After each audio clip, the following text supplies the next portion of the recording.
I'd just like to thank the Dean for hosting us this evening.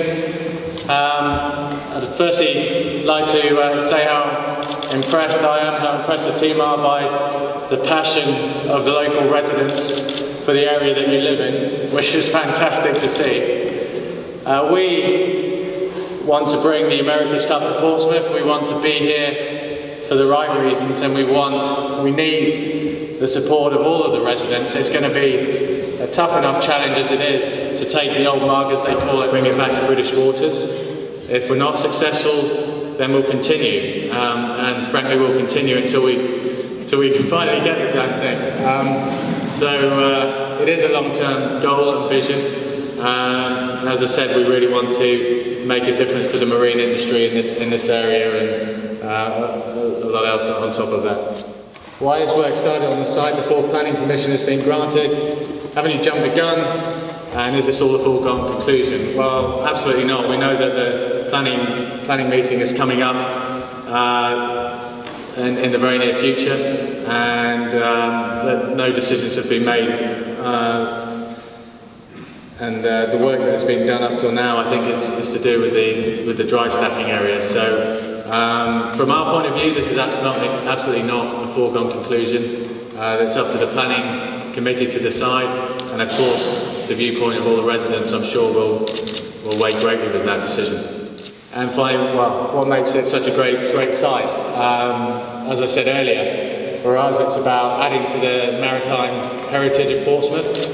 And the UK for that matter. We have a fantastic maritime heritage, and the America's Cup is the one thing that's missing, so it's our aim to change that. But specifically to Portsmouth, well, it's a fantastic sailing venue. As we saw there, we saw some great footage of these America's Cup boats as they are now flying around over the water.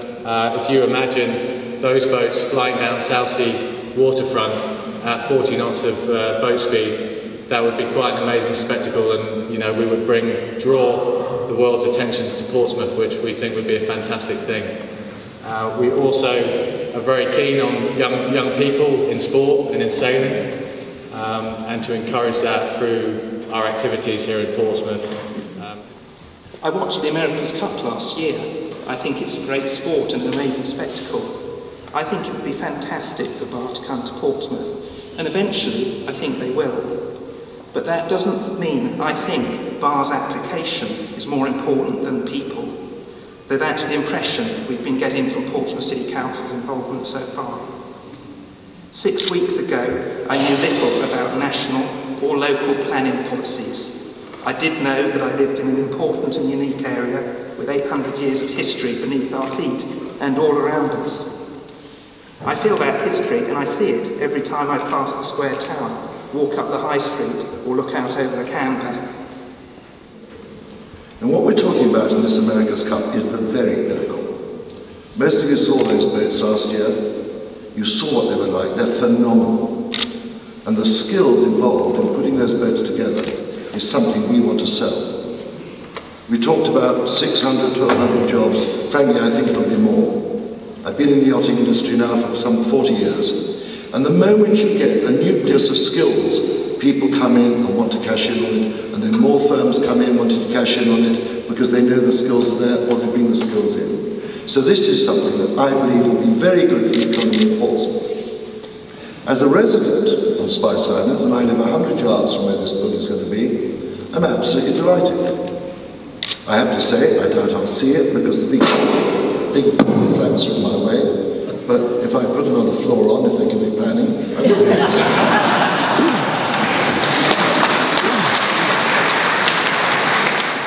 If more land were released by the City Council, could the building be lower?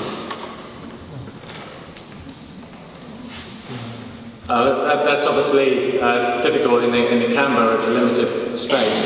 As I said, we looked at other sites around this area and there aren't any. So yeah, it's a difficult one to answer because the space on the Canberra is limited, but that's absolutely the best site.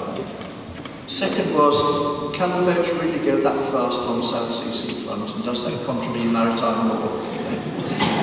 It's a very good point, and I'm sure the Harbour Master would be horrified to have a bunch of America's Cup 45 yachts or 62-foot yachts tearing through the entrance to the harbour. That would absolutely not be the intention. For those who are not sailors, who didn't watch the last America's Cup, the courses these days for sailing are much more open. They're much more about fitting in with the local environment and with the television, the commercial TV outlets. So in this instance here in Portsmouth, we predominantly have a southwesterly wind. So you would have a race course out in the Solent area, and then the final leg of the course would come down along that immediate area by South Sea beachfront, which would not be in the way of shipping lanes or falling foul of submarine barriers. I think it would be quite spectacular if one of those boats crashed into a submarine barrier, but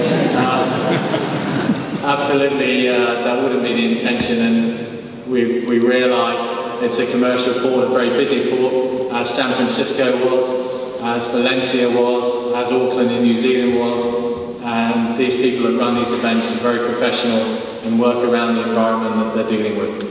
Well, as we've talked about this project in particular, just having this team here and comparing it to New Zealand, as Sir Robin pointed out earlier, which has had an America's Cup team based in the centre of Auckland for the last 20 years. They've hosted the America's Cup, but in relation to the team just actually operating out of Auckland without hosting the America's Cup, there was a government report, so that wasn't a private report, it was a government report that came out 2 or 3 months ago, which estimated that over 1,000 jobs were created, I believe $88 million of benefit, direct benefit to the local economy, just through the team being there, not hosting the America's Cup. In terms of hosting the America's Cup, the government report from Valencia, which was the 2007 America's Cup, and you're probably not going to believe this when I tell you, but it created over €1 billion of direct impact to the local economy of Valencia and over 10,000 jobs. So obviously we need to bring the cup here first. If we're able to do that, I can promise you it will have a massive impact on the economy. And to answer the gentleman earlier, you know, for the working man, it's going to create a lot of jobs and bring a lot of money to the economy. Ainslie has chosen Portsmouth for a really good reason, because it is a fantastic venue. It's not San Francisco, it's not Valencia, it's Portsmouth. He's chosen it for a reason. He's also designed the building and created that vision for the rest of the world, as well as the city as Portsmouth in the UK. It is a big building. In our little country, we are jammed in. There has to be compromise. But he's chosen us for a reason. We need to give him 100% support and realise that that site, I've been in this city 3 years, I come to the camera and I think, this is English heritage. What is this place?